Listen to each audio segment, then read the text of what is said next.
Welcome to the world of science fiction where extraordinary tales come to life. Enjoy the journey. The Celestial Bazaar was where the galaxy's trash became treasure, if you had the luck of a gambler and the eyes of a thief. Jax Veldar, a human scavenger with a rust bucket ship named the Dust Mule, wasn't there for glory. He was there to survive. When the auctioneer, a bored Tarkian with 3 nostrils, held up Lot 77, a dented cargo container marked Biohazard, the crowd scoffed. Jax raised a single credit chip, sold to the human with questionable taste. The auctioneer sneered. Back in his docking bay, Jax pried open the container. Cold mist rolled out, revealing rows of glass light pods. Inside each one lay a woman with iridescent silver skin and hair like liquid starlight. The nearest pod hissed open. A figure with violet eyes sat up, gasped, and lunged at him. Jax barely dodged. "Whoa, I'm not your enemy." The alien woman froze, her claws retracting. "You smell human." Her voice was like wind chimes. "Where are the Zorathians?" Her name was Lyria. The others were her kin, the last of the Chrysari, a peaceful race nearly wiped out by the Zorathian Empire. Their ship had been sabotaged, and they'd been in stasis for decades. Jax rubbed his temples. "So you're telling me I just bought 15 fugitive alien royals for $1? Lyria's eyes flashed. "We are not royalty. We are scientists, warriors, and now, we are your responsibility." Before Jax could argue, alarms blared. A bounty hunter's ship, the Black Tide, docked nearby. Lyria's grip tightened on his arm. "They found us." Jax cursed. "Get everyone aboard the Dust Mule. We're leaving." As the Chrysari women scrambled to his ship, Jax realized 2 things. His life just got infinitely more complicated. These women didn't just need a savior, they needed a leader. And like it or not, he was both. The Dust Mule wasn't built for passengers, let alone 15 silver-skinned aliens who moved like shadows and spoke in whispers that made Jax's spine tingle. He had cleared out the cargo hold, tossing aside old engine parts and ration crates to make space, but the Chrysari didn't seem to mind the clutter. They moved through the ship with eerie grace, their bare feet silent on the metal floors, their luminous eyes taking in every detail. Lyria stayed close to Jax, her presence both unsettling and reassuring. She didn't speak much, but when she did, her voice carried weight. "Your ship is slow," she said, watching him input coordinates into the nav system. Jax smirked. "She's got character. We won't outrun the Black Tide with character." He sighed. "You got a better idea." Lyria turned to the others, exchanging glances that seemed to carry entire conversations. Then she faced him again. "Yes, but you won't like it." They called it the tether, a psychic link that allowed Chrysari to share thoughts, reflexes, even strength when in danger. It was how their warriors fought as one mind, how their scientists solved problems in unison. And now, they wanted to tether him. Jax leaned against the cockpit door, arms crossed. "Let me get this straight. You want to plug into my brain." Lyria's lips curled slightly, the closest thing to a smile he'd seen from her. "Not your brain. Your instincts. Your reflexes. Humans are unpredictable. That could be useful." One of the younger Chrysari, a woman named Sarah with eyes like molten gold, stepped forward. "We've never tethered to an outsider before, but if we're going to survive, we need every advantage." Jax rubbed the back of his neck. The idea made his skin crawl, but the alternative was getting blasted into space dust by bounty hunters. "Fine. What do I have to do?" Lyria reached out, her fingers hovering just above his temples. "Close your eyes." The moment her skin touched his, the world dissolved. Images crashed into him. Lyria as a child, running through crystalline forests. Sarah laughing under twin suns. A city of glass towers crumbling under Zorathian bombardment.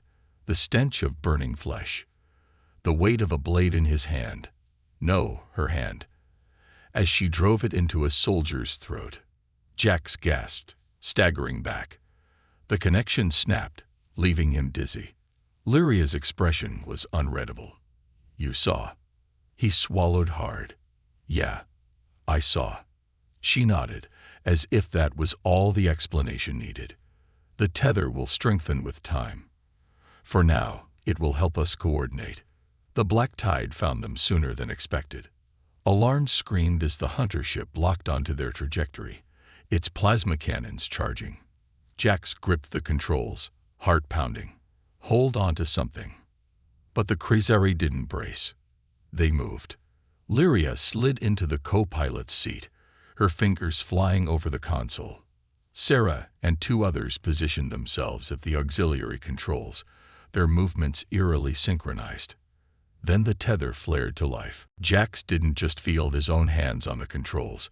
He felt Lyria's thoughts slotting into place beside his, Sarah's focus sharpening his peripheral awareness. When he jerked the ship into a roll, dodging a volley of plasma fire, it wasn't just his reflexes at work. It was theirs.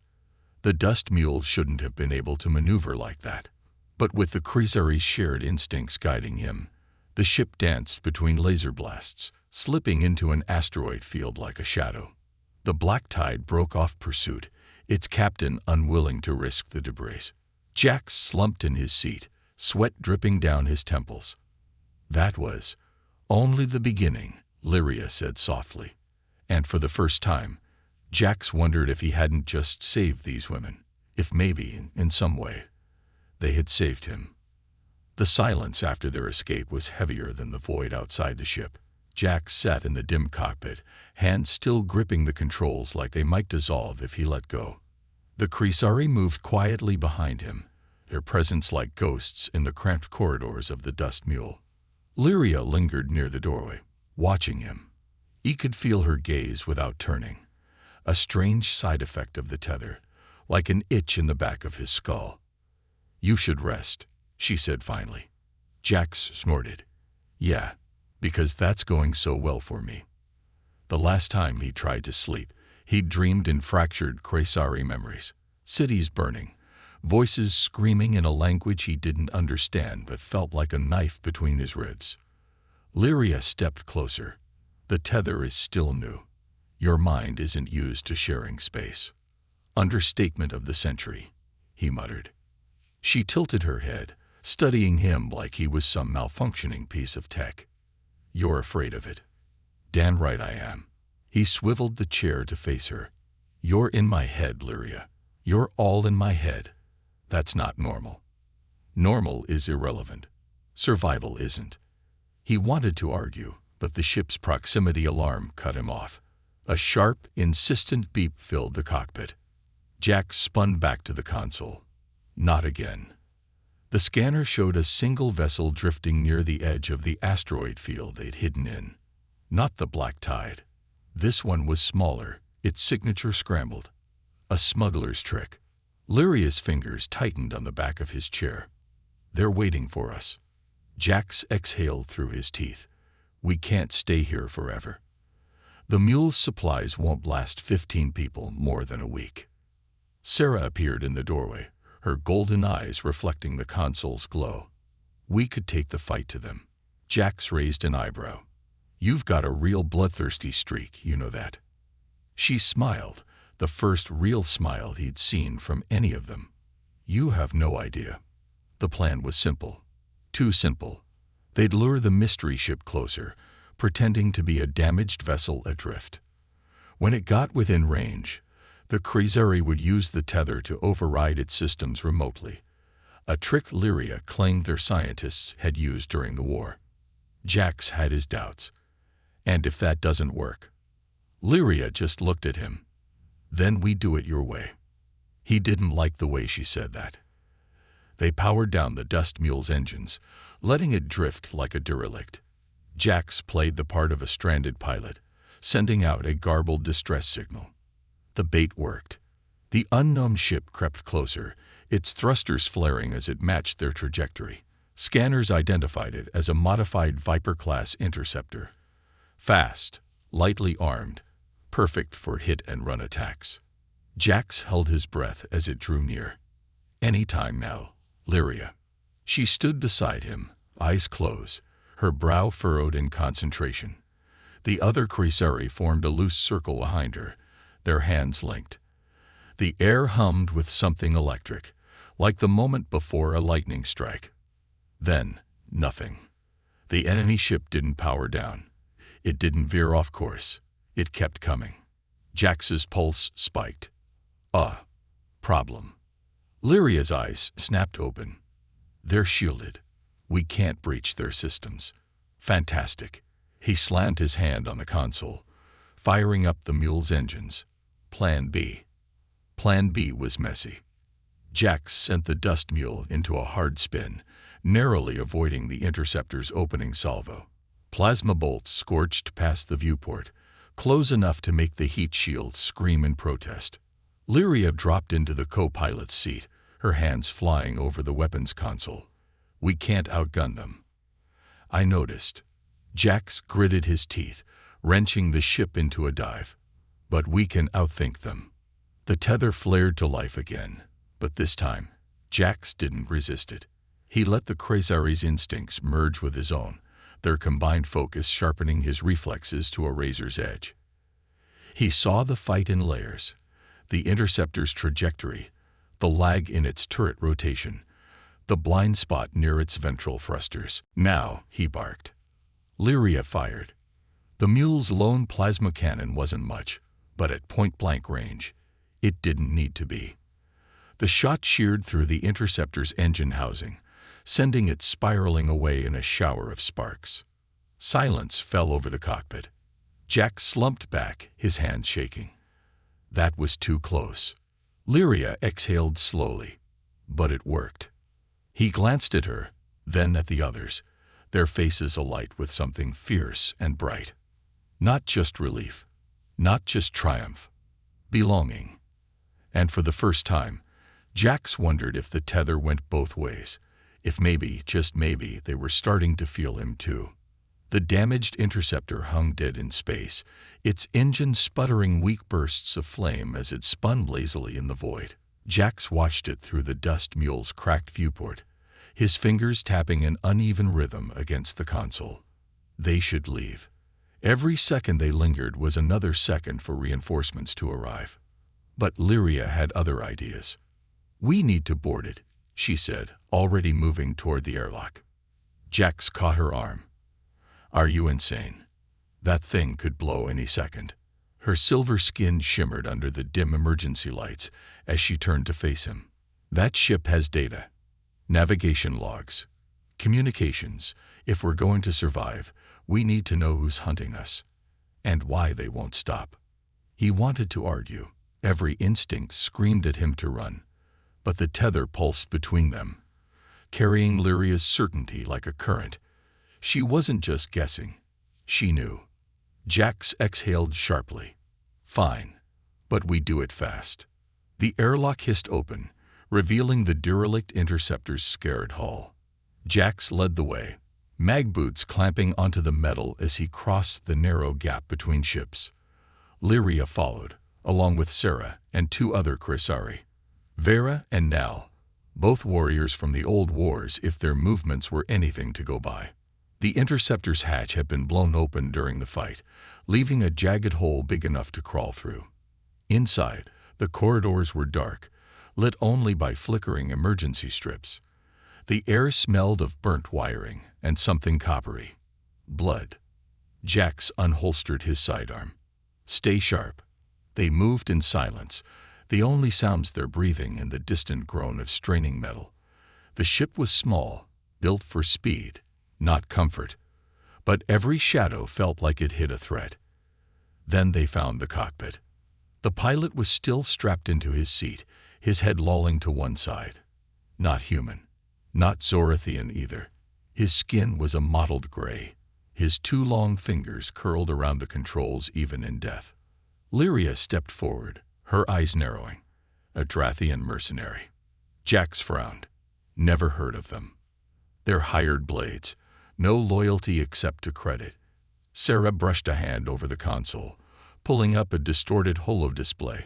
But this isn't a standard bounty hunt. The screen flickered, revealing a message log. Most were encrypted, but one stood out. A single line of text in blocky galactic standard. Primary target acquired. Eliminate witnesses. Burn the trail. Jax's stomach dropped.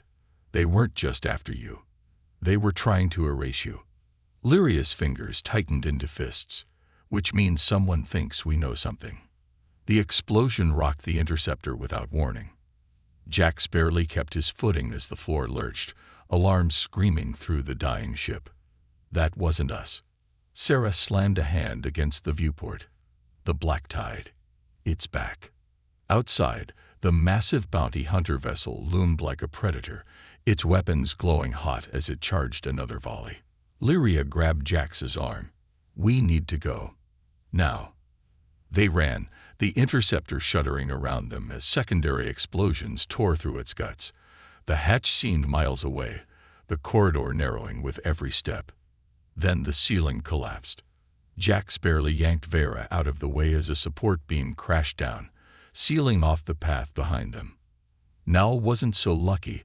The Krasari warrior vanished under a mountain of debris without a sound. Lyria didn't hesitate. She turned, slamming her palms against the wreckage. We're not leaving her. Jax pulled her back. We don't have time. The tether flared hot between them, Lyria's grief and fury scorching through his veins like fire. For a heartbeat, he thought she'd fight him. Then Sarah screamed, "Move!" The world turned white as the black tide's cannons found their mark. Somehow, they made it back to the dust mule. Jax didn't remember crossing the gap, didn't remember sealing the airlock. One moment he was choking on smoke, the next he was slumped in the pilot's seat, his hands moving on instinct as he wrenched the ship away from the dying interceptor. Lyria crouched beside Vera near the rear, their voices too low to hear. Sarah stood at the weapons console, her golden eyes locked on the black tide as it powered up its engines for pursuit. "They're not stopping," she whispered. Jax knew she was right. Knew it in the way the hunter ship moved. Relentless, methodical. This wasn't just a job to them anymore. This was personal. He turned to Lyria. "We need a destination. Somewhere to regroup." She met his gaze, her violet eyes dark with loss and resolve.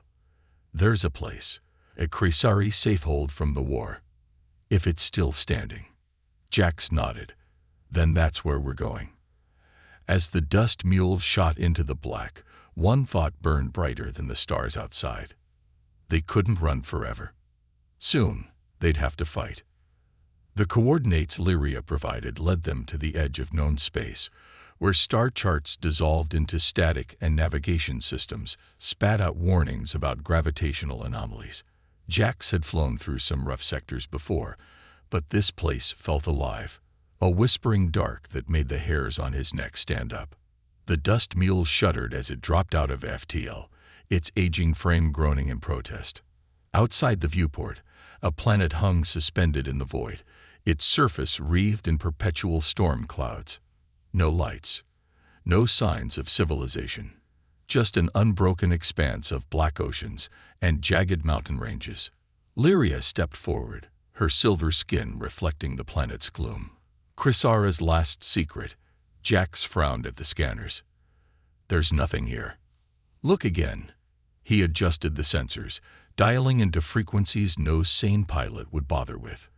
And then he saw it, a faint energy signature pulsing beneath the planet's northern ice cap. Not a city, not a base. Something bigger. Sarah let out a breath. The Ark.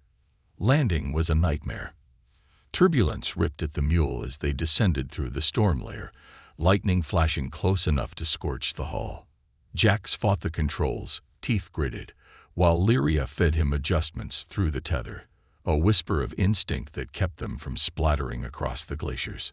When they finally touched down, it was in a cavern so vast its ceiling vanished into darkness.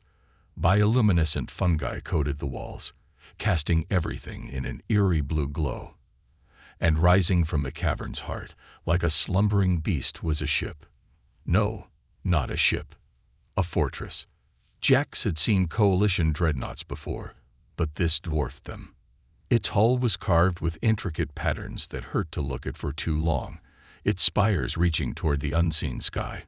Lyria's voice was thick with memory.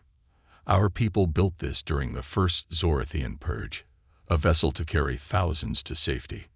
What happened? Her fingers brushed against a console near the landing ramp, activating ancient systems. Lights flickered on in sequence, revealing rows of empty stasis pods. The Zorathians found the evacuation fleet before it could launch. Only a handful of us made it here. The weight of that truth settled over them. This wasn't just a hideout. It was a tomb. They didn't have time to mourn. The black tide entered orbit 6 hours later, its scanners sweeping the planet's surface. Jax watched from the Ark's control spire, his reflection ghostly against the observation glass. They'll find us. That ship's got military-grade sensors. Lyria stood beside him, her profile sharp in the dim light. Let them come. She'd changed since setting foot in the Ark. Gone was the cautious fugitive. In her place stood something fiercer, a commander resurrected. The other Krisari moved with purpose now, activating systems dormant for decades. Sarah approached, her golden eyes alight. The Ark's weapons are offline, but the shield matrix still works. We can trap them. Jax glanced between them. You're not thinking of fighting that thing head-on. Lyria's smile was all teeth. No, we're thinking of winning. The plan was madness. They'd let the black tide land, drawing its crew into the cavern. Then, using the Ark's remaining power, they'd collapse the entrance behind them, sealing the hunters in with their prey. Jax checked his plasma rifle for the 10th time. This is a really bad idea. Lyria adjusted the straps of her armor, ancient Krisari battle gear pulled from the Ark's armory. You have a better one. Yeah. We run. And then what? She turned to face him fully. More hiding. More dying in the dark. Her hand found his, the tether humming between them. Some debts can only be paid in blood, Jax. He knew she was right. Knew it in the way the Krisari moved through the shadows, their eyes bright with vengeance long overdue. This wasn't just survival anymore. This was a reckoning. The Black Tide's assault team hit like a hurricane. Armored figures poured from their dropship, weapons blazing. Jax took cover behind a crumbling pillar, returning fire as plasma bolts scorched the air around him. The Krisari fought like demons, Lyria at the forefront, her movements a blur of silver and violence. But the bounty hunters kept coming. Jax saw the moment their commander spotted Lyria, a hulking figure in reinforced armor, his helmet's visor glowing crimson. He raised a weapon the size of Jax's leg and fired. Time slowed. Lyria dodged, but not fast enough. The shot grazed her side, sending her sprawling. Jax didn't think. He moved, throwing himself between her and the second shot. Pain exploded through his chest as the plasma bolt connected, his body hitting the ground hard. The tether screamed. Lyria's rage tore through him, white-hot and boundless. Around the cavern, the other Krisari shuddered, their eyes flashing unison. Then the Ark woke up. Lights flared to life across its surface, ancient systems roaring back online. The bounty hunters froze as the very air began to vibrate, a sound like 1,000 voices rising in unison. Sarah stood at the center of it all, her arms outstretched. You shouldn't have come here. The last thing Jax saw before darkness took him was the ceiling collapsing, not on them, but on the Black Tide's crew, the mountain itself bending to the Krisari's will. Jax woke to sunlight. Real sunlight, filtering through a domed window above his bed. His chest ached, but when he probed the wound, he found it neatly sealed. Krisari biotech at work. Lyria sat beside him, her silver skin gilded by the dawn. Outside, the storm clouds had parted, revealing a sky streaked with gold. You were dead for 3 minutes, she said quietly. Jax tried to sit up, winced. Did I miss anything? Her laugh was softer than he'd ever heard it. Just the beginning. Beyond the window, The ark's spires glittered against the ice. Krisari moved through the ruins below, rebuilding what the war had stolen. Sarah spotted him through the glass and raised a hand in greeting. Lyria helped him stand, her fingers lacing with his. The tether between them pulsed, steady as a heartbeat. "Welcome home," she said. And for the first time in longer than he could remember, Jax believed it.